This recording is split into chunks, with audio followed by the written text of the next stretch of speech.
1 minute.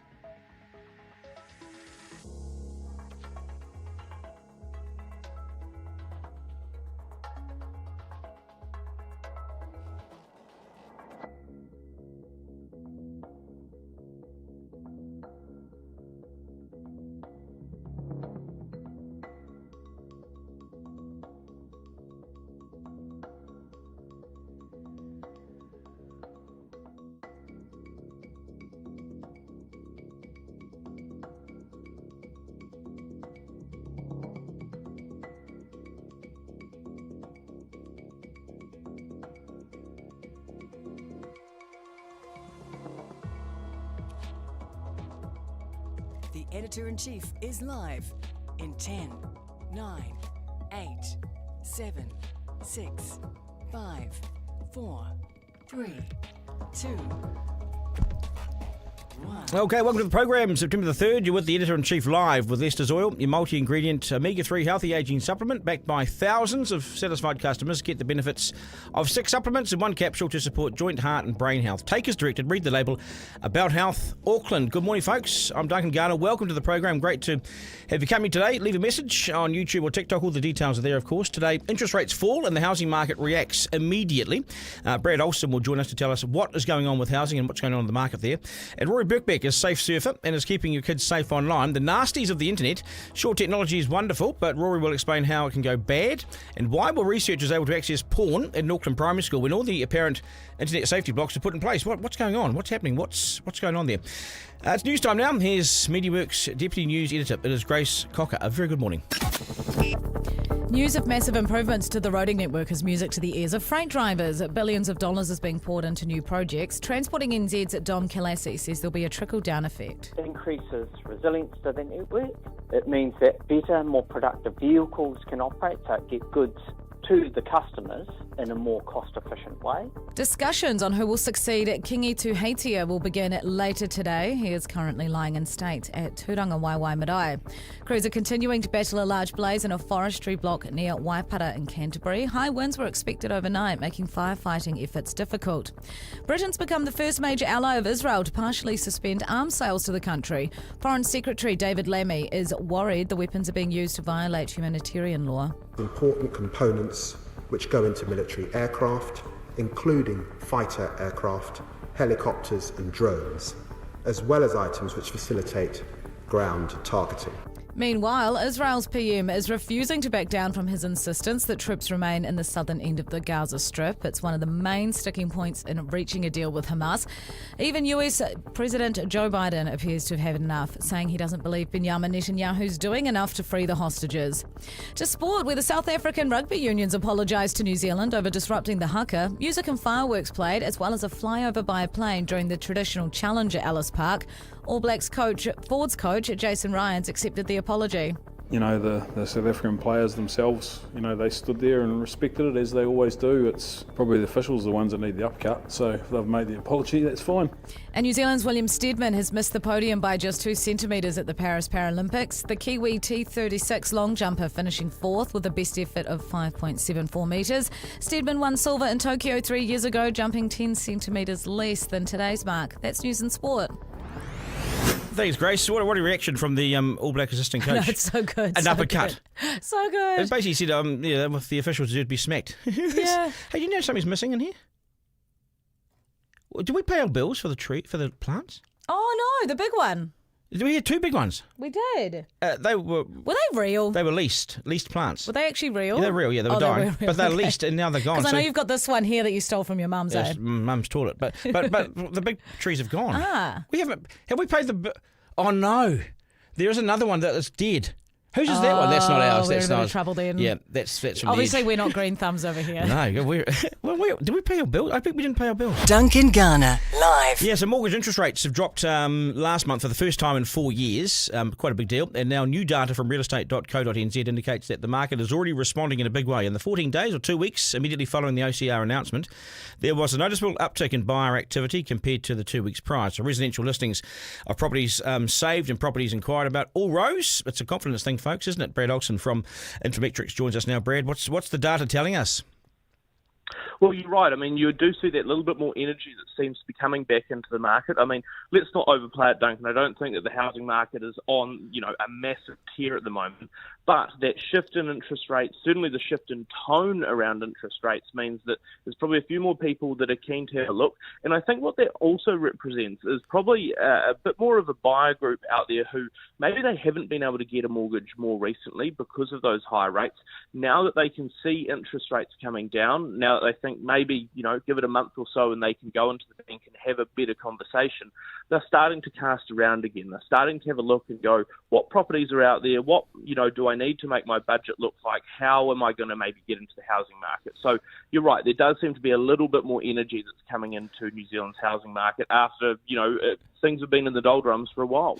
Yeah, I'm with you. You don't want to overplay your hand in this and talk it up too much, but it is interesting because it's been so dead, hasn't it? It's been so dull and so dead, and people have really only been selling if they've had to, forced to, and moving. That people always have to move, don't they? That's just nature of life. But what you're seeing now is people hitting the internet on some of these listings for much longer than they have in the past, and saving some of their hits. They're saving now as well because some of the data is so. The data is astonishing, isn't it? The data that they keep on this stuff's amazing. Oh, it's fantastic. It's really useful to sort of have a bit more of an idea about that demand side, like you say, so that you can understand maybe what is happening in the buyer world a bit more. To be fair, when we look at the seller side, it does also indicate, though, that things haven't moved too much. I mean, there's still 26 weeks worth of stock available for sale on the market. So, that's not going to shift immediately, despite interest rates having pulled back a bit.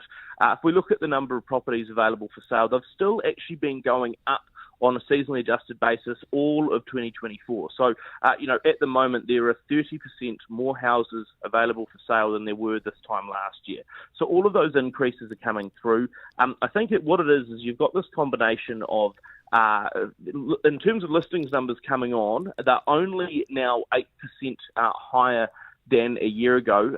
So your sales activity is sort of slow, but maybe just showing some signs of a bit of an underlying uptick.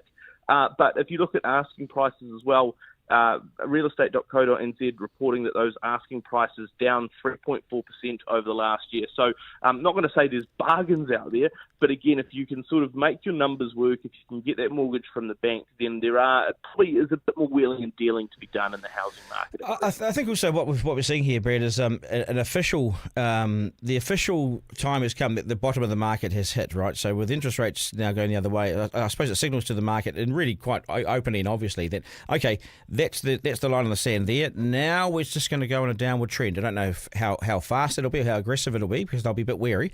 But officially, folks, you can now start to look again. It's almost it's a measure of confidence, isn't it? It is, although I think we've, again, important probably not to overplay the hand too much, only from the point of view that this might well be the bottom, but we might not sort of lift off the bottom particularly quickly. We might not slide any further down, but you might sort of, bump along the bottom for a while, because you have actually seen interest rates that have sort of, in terms of your carded rates from the banks, they have actually been falling since about January this year. If you look at sort of the average one-year rate, started this year at around sort of 7.35%.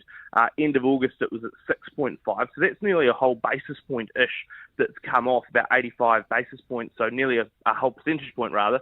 But importantly, if you look at the likes of investors, they're still probably having to put in a couple $100 a week in cash flow to pay that mortgage, given where rents are, given where house prices are. So I think there's still probably a little bit of reluctance to declare that, we're back, baby, when it comes to the housing market.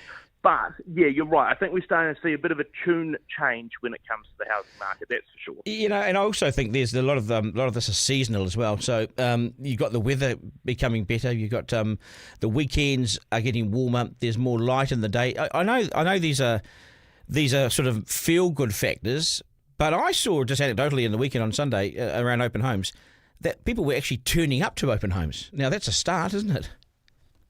Oh, definitely. And you're right. I mean, the housing market is totally seasonal. We see it every single year. There's not as much activity during those winter months. It's a bit cold. It's a bit dark throughout most of the day or more of the day. You're not able to get out and about. People generally feel a bit more sort of seasonal depression, and that filters through into the economy as well.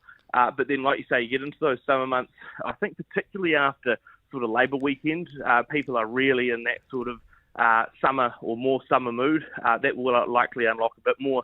Also important to remember that, this is not the only economic indicator that is starting to turn.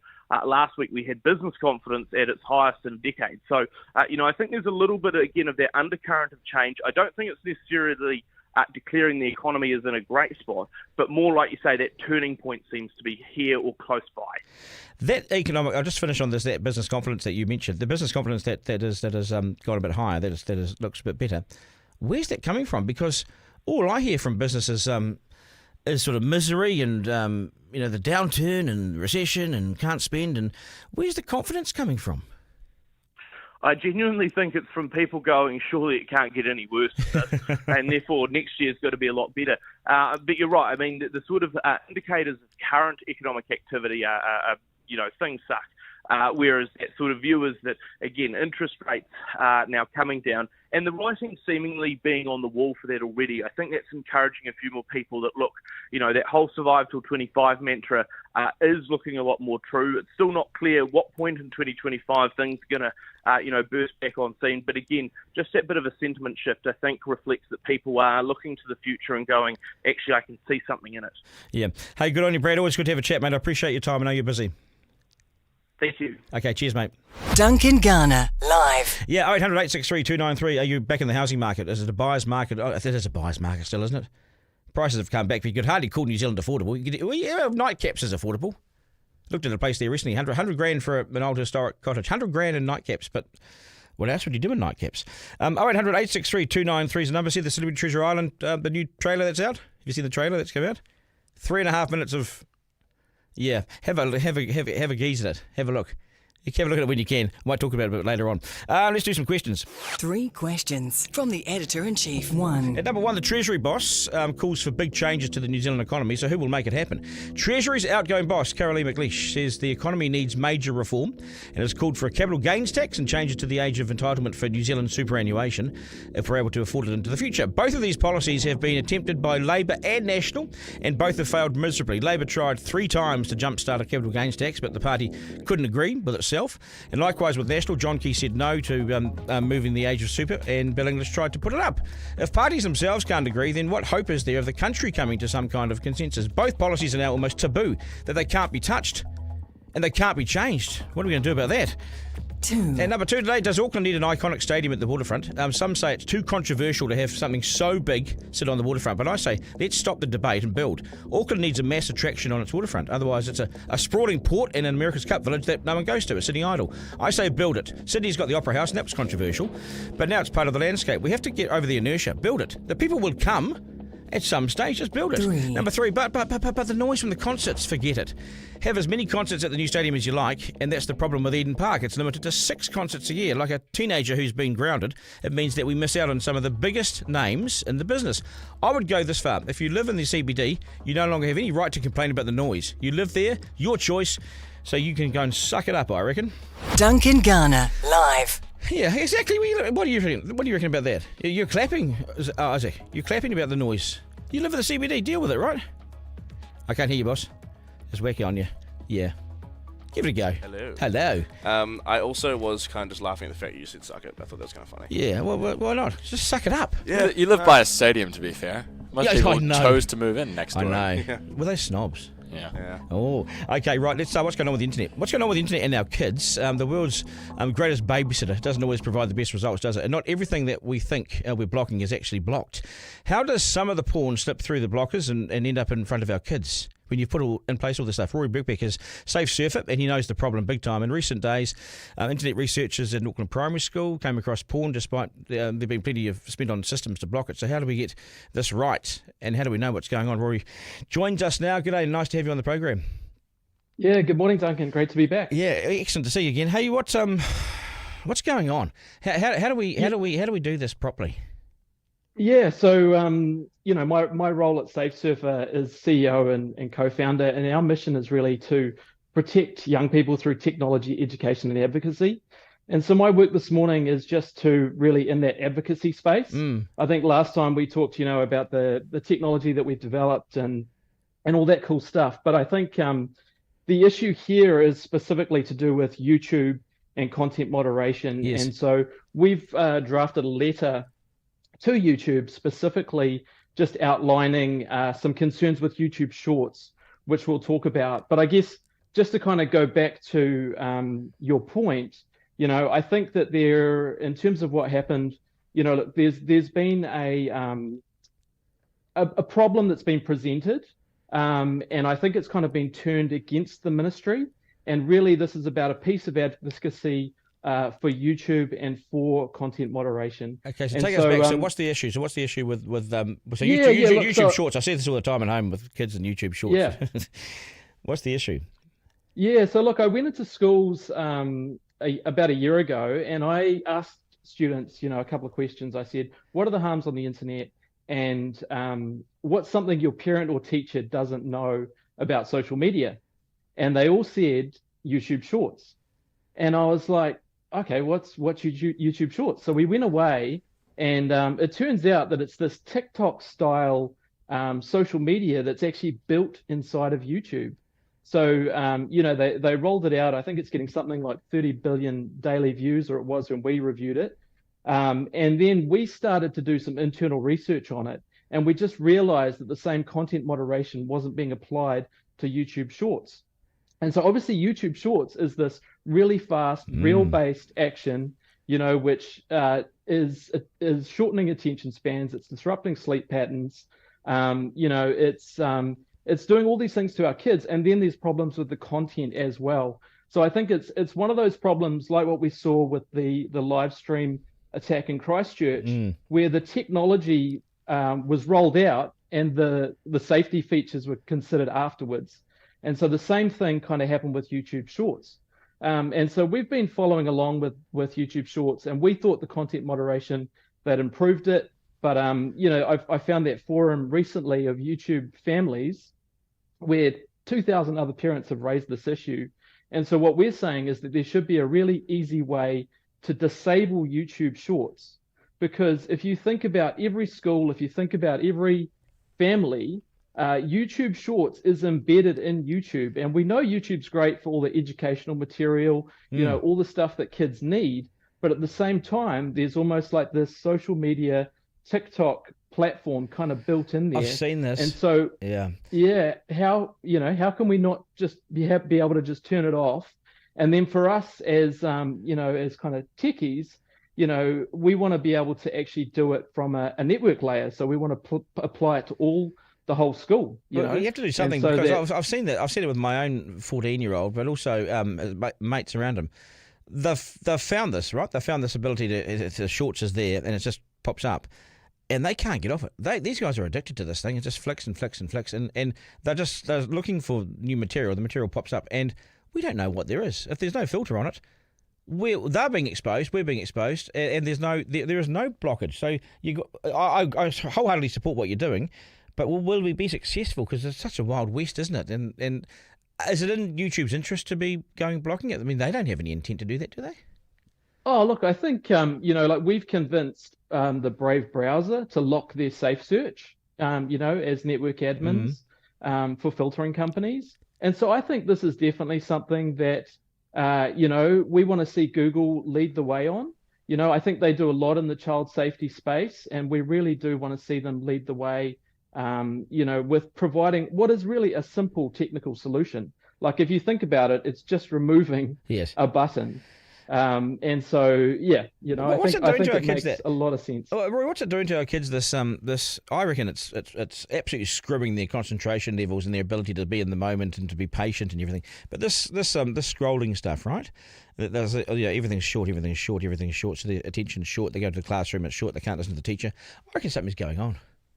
Oh, yeah. Look, I think, the ability to do deep work is one of the hardest things now, to actually sit down and concentrate when you've got all of this fast-paced technology constantly happening.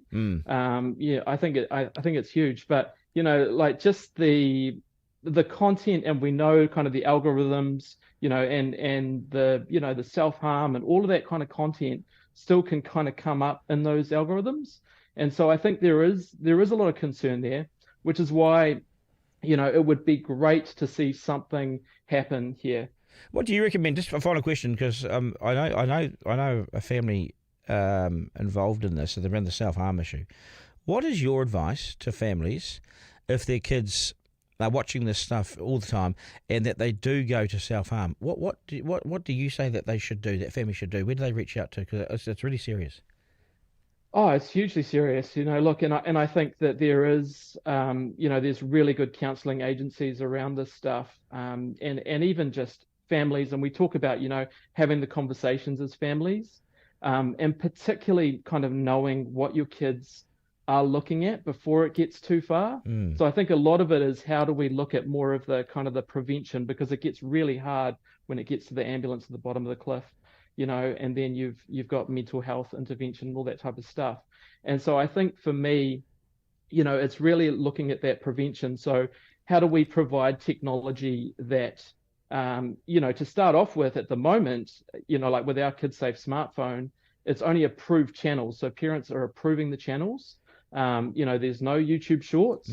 And then it's kind of, you're kind of opening it up from there. But to be honest, Duncan, there's kind of a much bigger conversation that needs to be had here. And that's what I called online safety, like a seatbelt.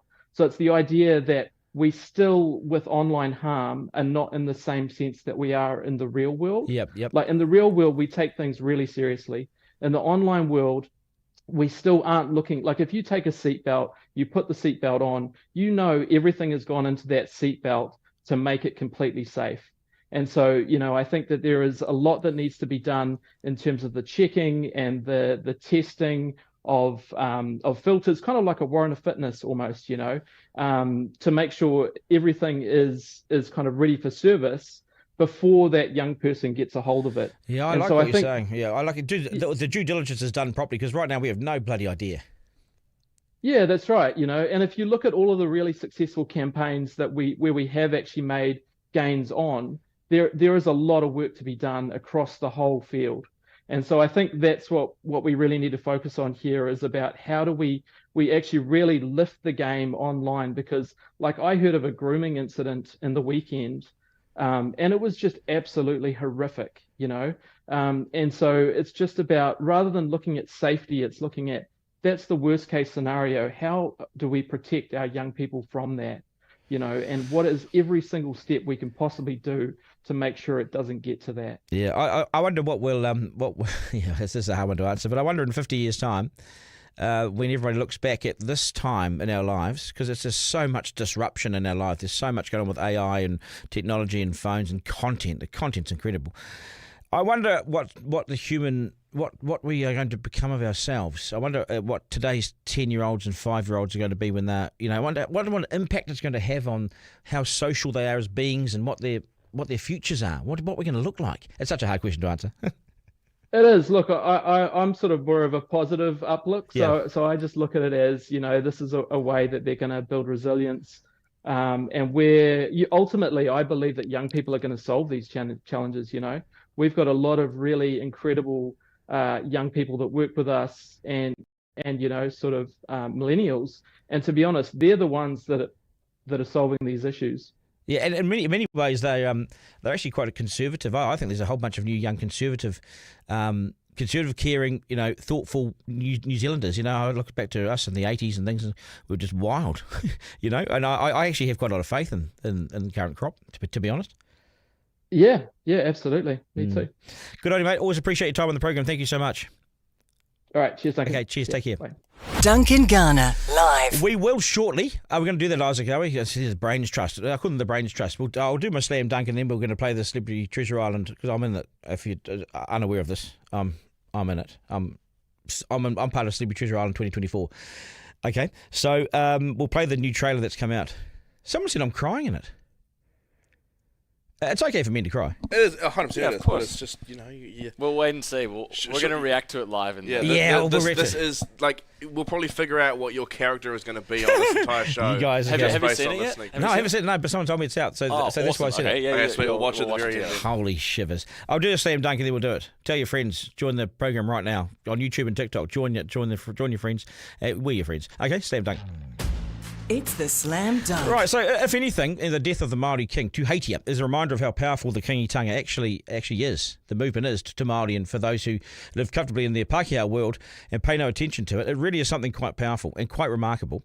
I was at the tangi for the Māori Queen 15-odd years ago, and to be honest, I was floored at how big and how significant it was. We have few rituals in this small country and young country, but the kingitanga is truly unique now. No matter what you think of it, it is unique. It's ours. Hundreds and hundreds of thousands of people showed up to the Māori Queen's funeral. Yesterday, I was on the road to Tauranga and again came across van after van after van of Māori from all around the country descending on Waikato Tainui.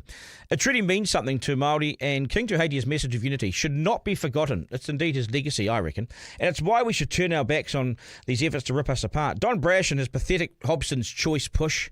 This racist crap. And Seymour's attempt to rewrite the treaty. Move on, get over it.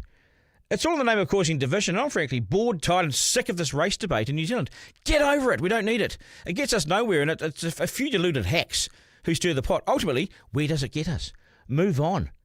We live side by side. Māori are hardly privileged people. And what's the big deal if they get a guaranteed seat at the council table? Oh, whoopty shit! They get a guaranteed seat at the council table. How privileged? Or that we learn the basics of the language in primary school. The language is not compulsory at any level, anywhere in New Zealand. It's not compulsory at any level. Yet here you are saying it's everywhere. There is nothing to be offended about. The treaty settlements process has given them a tiny percentage back of what was taken. 200 years on, there is relative harmony in a young nation that is the example to the world in how to do these things. Rather than tear us apart, let's take heed of King Tuheitia's message to live side by side and let's get on.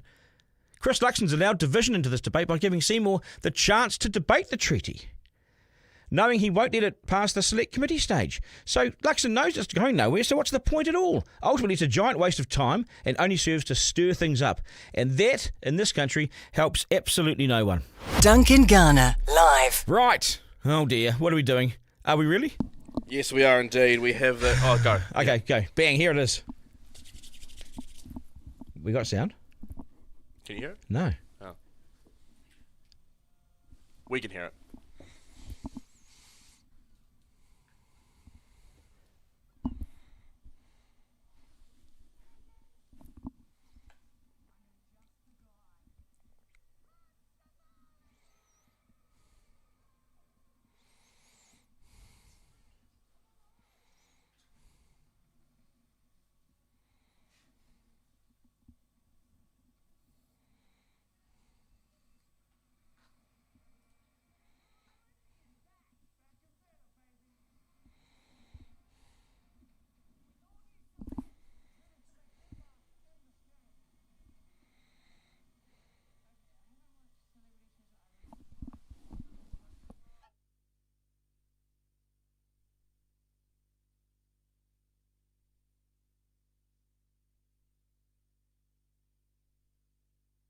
Dead possum under the house.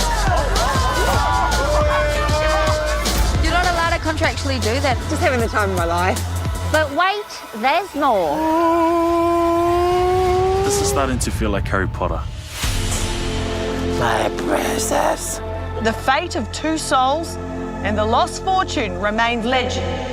What does it all mean, Cully? Romeo and Juliet. Yeah, it's a love story. And I think these two lovers have hidden the treasure. That is fucking brilliant. Out! You are disqualified. If you're gonna cheat, at least try and be subtle about it. This is brutal. I have never seen this happen on CCA. But if you're going to cry about it... Stop it, just stop it. Cully. So how's this going to go at 7:30 to 8:30 at night? But there'll be payback, I can tell you that now. I feel like I've, let people down. Normally, I'd love to just go cry privately. I just want to go home. Like that. That's kind of the avenue that I'm going to go for, yeah. Don't hate the player. One in the same. Let's do this, baby! Never trust the politician. Especially a former one. That was fake. There might be some jiggery-pokery going on behind the scenes. It's all fun and games in the beginning. Cully, sports mode. Well, what do you know about sports? Would you like to go down to the beach and have a think about your life? Excuse me, Because you're my mother? currently unpopular. How do they not like me? I'm a nice person. No one double crosses a drag queen and a politician. Hello. You kiss your mother with that mouth?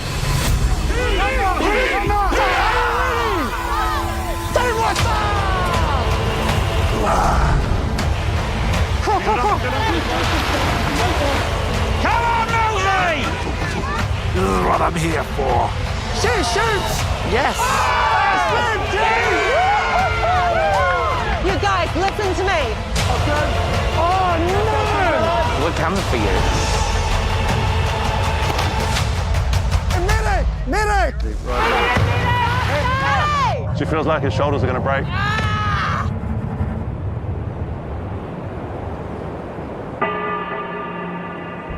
Who's going to be the one to take home the $100,000 for their charity? New Zealand's most iconic game is back. And it's going to be so good, baby. Let's go.